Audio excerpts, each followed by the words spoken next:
Hi, welcome to Cryptid Wilderness Research. I am CWR team member Daniel Becker up here in Alaska. Joining me, as always, from Quincy, Washington, my fellow host, Matt Slater. Hello.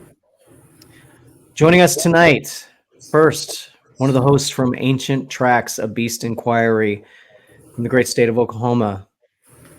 Kim, how are you? I'm good. How are you? Excellent. And of course, CWR also joining us, CWR team member, author, Bigfoot researcher, one of the field generals in Bigfoot research, William Lunsford. Hey, everybody from LA, and that's Lower Arkansas. Glad to be here with everybody. Look forward to doing this on Saturday night. The only thing better than this is being in the woods talking about it. So glad to be here. Thank y'all for being here as well. That's right. Thank you very much to say about him. You know, when talking to Southern researchers, in more often than not, in discussions, waterways will come up. For example, in Oklahoma, the Canadian River always seems to be mentioned. It's a hot spot. In Arkansas, it's the Sulphur River that gets mentioned a lot. However, Matt, up where you are in the Pacific Northwest, I haven't really heard northern researchers talk about waterways and rivers like southern researchers. What have you heard as far as waterways up there and cryptid activity? I haven't really heard that much up here. I have noticed that the one big river here in Washington is the Columbia, and I mean it's pretty huge and it's fast moving. And if you look at the sighting maps that you can find on the internet, most of the sightings will take place to the west of the Columbia River. And the counties just to the east of the Columbia River have almost no activity. And it's not until you get further east to the far side of the state, away from the Columbia, that you start getting activity picked up again. And that would, in my opinion, it looks like it would allow the creatures to move around the top of the Columbia up past the headwaters, which are in Canada, and then come down the other side. It seems to me that they have quite a bit of trouble getting across a large river like that. Yep. Yeah. The Bigfoot is not afraid to cross a river, nor are they afraid to cross some of these lakes or anything else like that. But it just makes it where it's just so much harder with that kind of current, when that much hair. I mean, that's once it gets wet, it's like wearing a daggum. I fell into the Millwood one time when I was bass fishing, had on the coveralls. I like to not made it up out of there because once those coveralls got wet, they weighed a whole lot more wet than what they did whenever they were dry. So I can imagine that right there, as far as those Bigfoot. But they do find places. And too, up there in Washington, where you're at, Matt, y'all tend to get daily showers, and therefore, do they have to rely as much on those rivers as what they do down here? Because we're getting right now, we're in the midst of a heat wave, and our rivers dry up, and so I think they don't tend to rely on maybe as much up there. Yeah. They do rely on them. They got to have something to drink. Water's more important than food, but I think they do rely on those up there, just not as much, And if you've got my book, folks, look in there. I've got a chapter there listing how many encounters I've had with the different bodies of water, the different reservoirs, different creeks, the different rivers. I've got 16 rivers within a 60-yard area of me right here, and every one of them have had Bigfoot sightings on them. So it's something they really depend on down here, and we got to have that water as far as that goes. It's just And then in the mountains where Kim is, once you get a shower, boy, that water goes down those mountains like that, and it can cause a flash flood. Like you won't believe. They had one several years ago, a place called Albert Pike here in Arkansas, killed several people on a flash flood, and nobody was prepared for something like that. And so Sulphur River here from Oklahoma, Texas, and Arkansas, I said, although it's one of the smallest rivers there is in Texas, it's got the biggest watershed. So that water is very, very important to these Bigfoot. And if you say, look at the old Legend of Boggy Creek show, the guy gets up there and he says, they always travel the creeks. Well, they do. They always travel. You can at least count on trying to find a track. That's the first place to start is looking at some of the rivers, looking at some of the waterways, and it's really going to surprise you. Right. Well, not only that, like here in those prairie in West Oklahoma and West Texas and all that those waterways, not only do they have the water, but they also have cover. They have the trees and the vegetation that goes along them. I don't know. Yeah. Just thought I'd throw that in there. With it being a hotter, more arid kind of climate down there, out of the rainforest type area like Washington, Oregon is, it doesn't make a lot of sense for them to rely very heavily on the waterways for food, water, and for paths to travel. Yeah. That Sulphur River down there where you are, Will, that's a pretty amazing place. Other than the obvious water source, or do you think there's anything else about that particular area that seems to draw these creatures? Yeah, I do. Like I said, because it's so remote, I often refer to it, not as the land that time forgot, but the land that time never knew. Because there's places there, and you can ask a lot of people who are experts on there. There's places down here that man has never seen. That's rarely even seen rays of sunlight, but man has never seen it. Also, the remoteness of it. You can go 100 miles and not have another house or anything else like that. And when you see it and you look at just, at 1 o'clock in the afternoon, it looks like 8 o'clock at night with all the shadows and things like that. So they've got the cover. And what Bigfoot will do, they'll sit there and stand right on the edge and just sit there and look at you, because it's just that covered and that concealed. They don't feel that threat that they would feel, as Kim said, they're out in the open. That's even with the rivers that she's got out there. They've got you'll see like a little line of trees that fall in those rivers, and Bigfoot use those lines of trees to travel, because they're not going to just stand out there in the open. There's a certain value to not being seen, especially for animals like that. So it's really, really one of those things that you can just about count on as if there's such thing in a pattern, which is I learned in bass fishing. You have certain patterns and you can repeat these all over the lake. Well, the same way with Bigfoot. You have certain patterns, certain things they do. You can repeat these in the different areas that you research, and they tend to come true, just 99 times out of 100 on the same way. So Kim, when you're talking to researchers down there in Oklahoma, other than the Canadian River, that always seems to come up in conversation with Southern researchers, are there any other parts of the state that you seem to hear a lot about? If we're going to talk about rivers, I guess the Red River right there, Brown Springs, Oklahoma, Texas border. There's a lot there. I haven't heard a lot of reports along the Arkansas River, but I don't know if that's because it's wide and there's barges. There's a lot of activity with the ports and stuff. But Canadian, the North Canadian, and the Red River, I think are. And I don't know, maybe it's because, do you think it might be the way they run? They run west to east. I don't know if that matters or not. That is a really great question. Will, what do you think about that? Yeah, I think that's a very good theory, and I think that's provable. If we can get enough of the documented sightings, it's been said that not just by one person but several. It may not be recorded, but whenever you have evidence here of eyewitness evidence, well, eyewitness testimony is faulty. Yeah, well, so what, man? But it's got a lot of people sent to prison.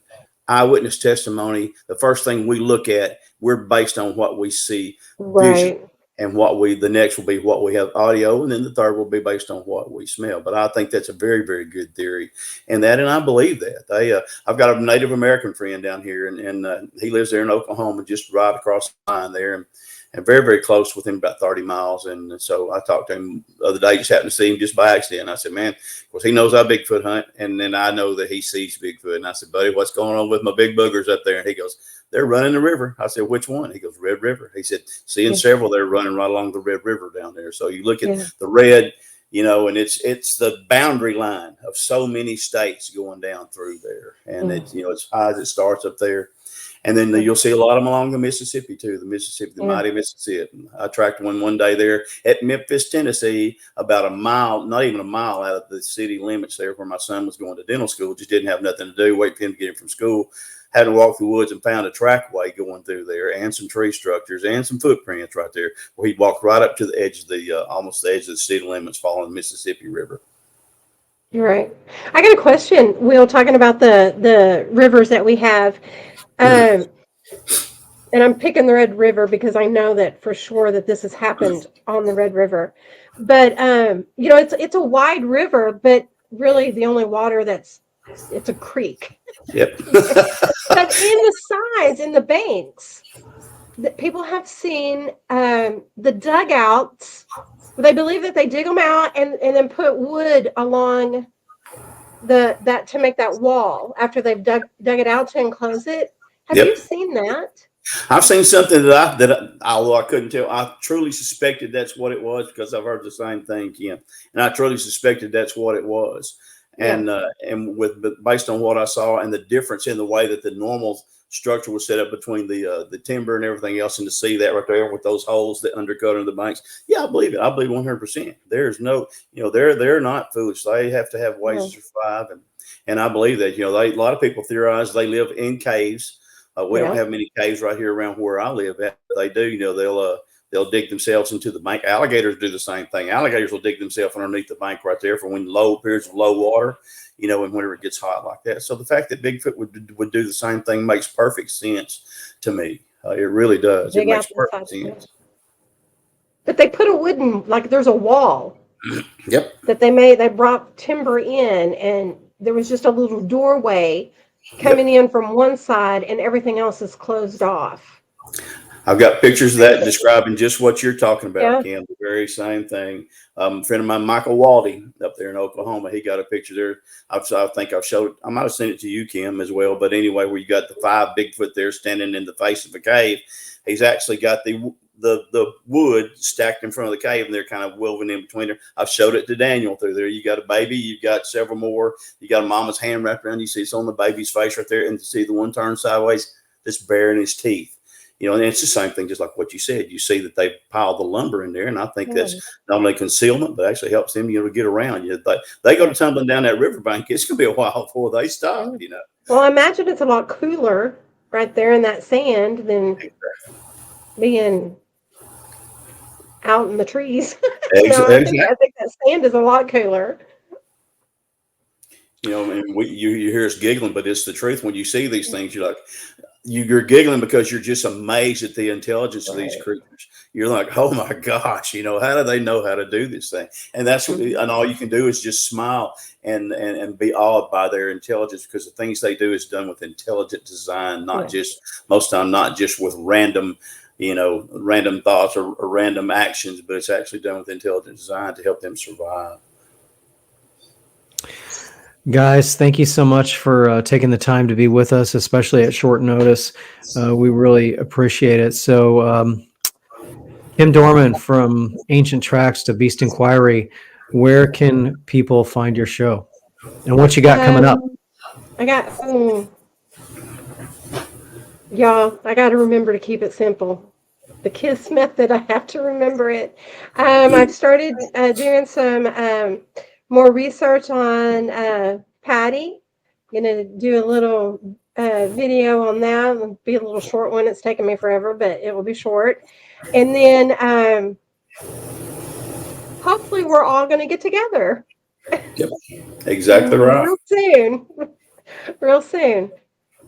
But once a week, I am trying to get a day that is really good, that I can really be productive during the week and make sure I get things out on the same day, every week.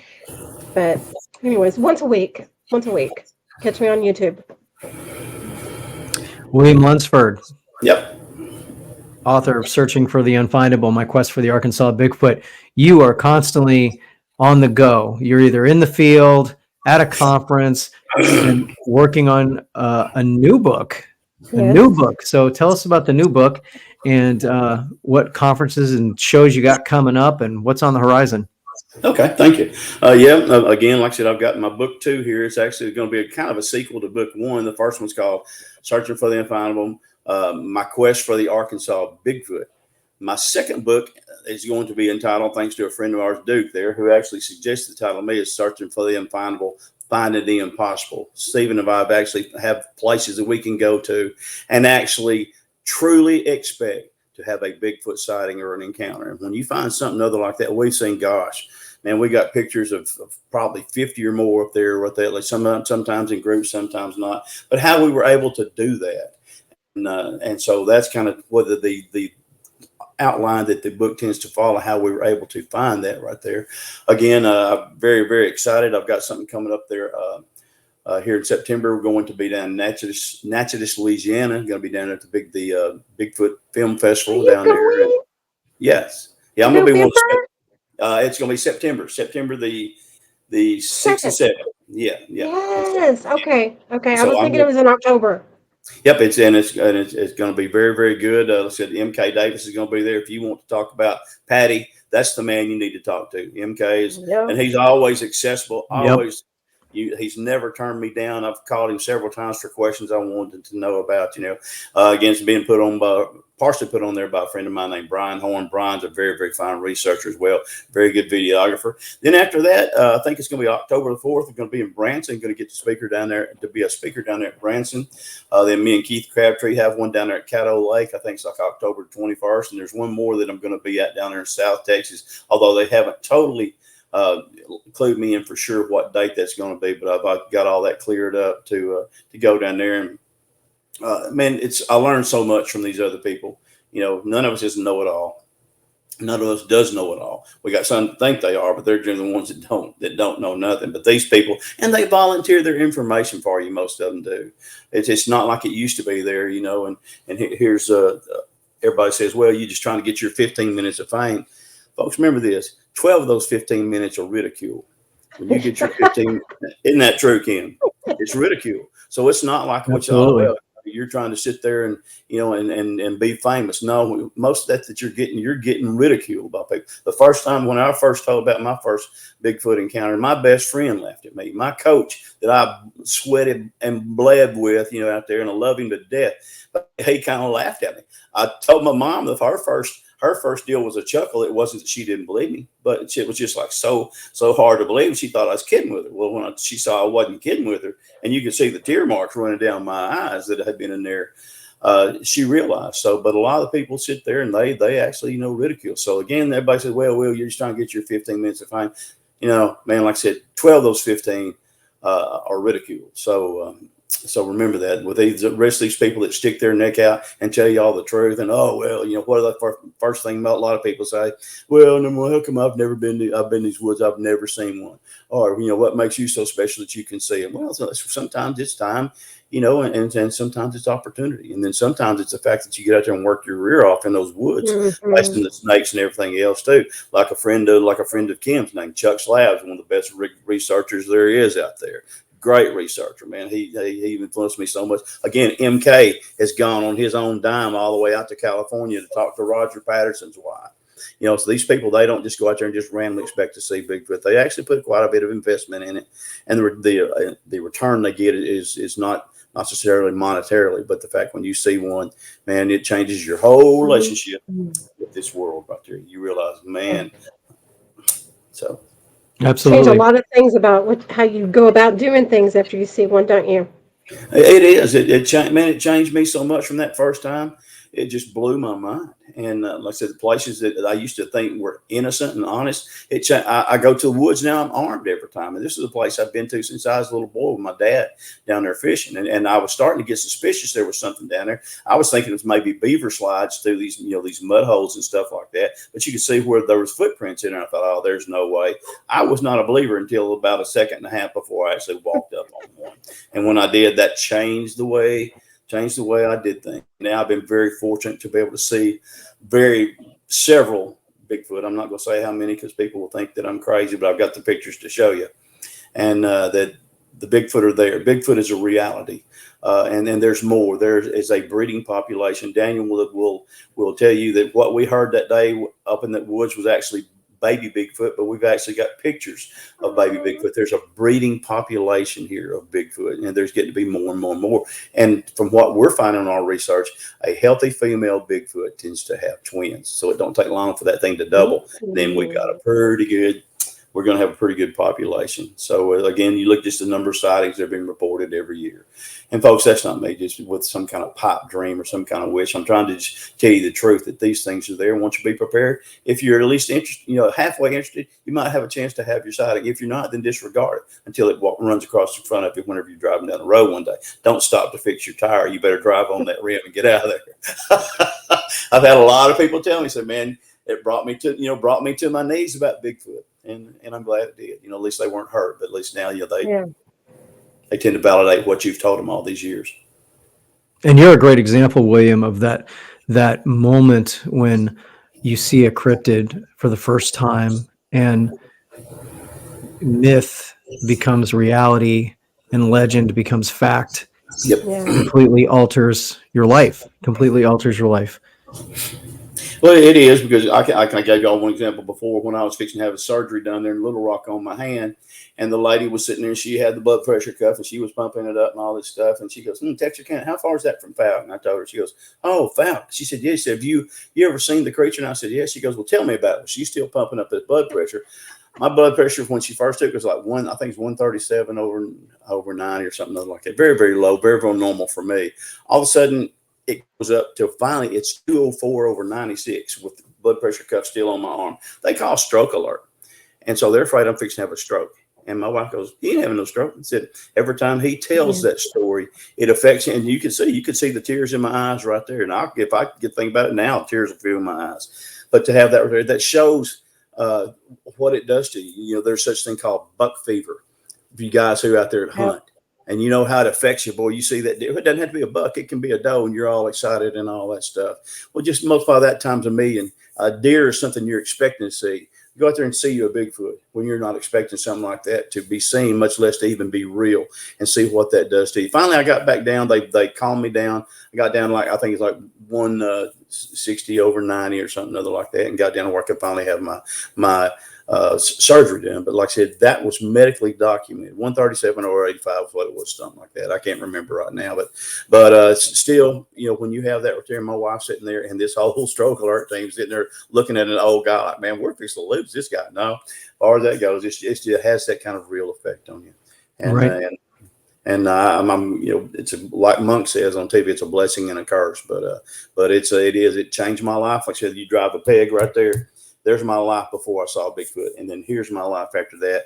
And now it's 47 years of research, not just just one or two times, but 47 years of research. They're almost a half a century of research with Bigfoot. And so I'm no expert, but I'm here to tell you for a fact I'm expert enough to know that he's real. Bigfoot is real. And I applaud you, Will. I applaud you. Thank you, Kim. I appreciate that. Thank you, Matt. That's right. That's why I consider you a field general in this area of study. Yeah. You and Stephen Hill. Take a look at Daniel's phone at the one standing out there in the middle of the field with the baby's hand wrapped around his chest, and take a look. I went back 10.5 foot tall right there. Oh my God! So well over 1,000 pounds. And Daniel's smart enough to have a meeting set up with, should he see something, with one of the photographers there in Anchorage. Well, sure enough, he sent it to her there while we're still in the field, and it draws some kind of like a little laser drawing there of the outline of what's actually in the tree. One of the best Bigfoot pictures you'll ever see, if not the best, and I'm going to say it's the best, but it makes me kind of prejudiced because I was standing right there with him. We was using his phone, but I was the one man in the gun. So that was a team effort right there. It just seems right. Yeah, he was man in the gun too. Kim, William, thank you so much. Matt Slater up in the Pacific Northwest. Any closing thoughts? Thank you. That's all I can say. Thanks again, folks. Everybody who listened. Anytime you listen to me, it's important. And I appreciate you, everyone, for doing that, as well as you guys for having us on there, for thinking what I have to say is worthy enough to be heard by other people. Absolutely. You too, Kim. You too, yes. Kim. Thank you. Matt Slater. Thank you for being on the show tonight. It's always welcome. I love this. Do this all the time. Thanks for having me. I'm sorry, Kim, go ahead. I said thanks for having me. It is always a pleasure. Thanks. All right. So for myself, CWR team member Daniel Becker up here in the Arctic abyss of Alaska. For team members William Lunsford and Kim Dorman in Arkansas and Oklahoma, and of course Matt Slater up in the Pacific Northwest state of Washington. Thank you for joining us, and we will see you next time.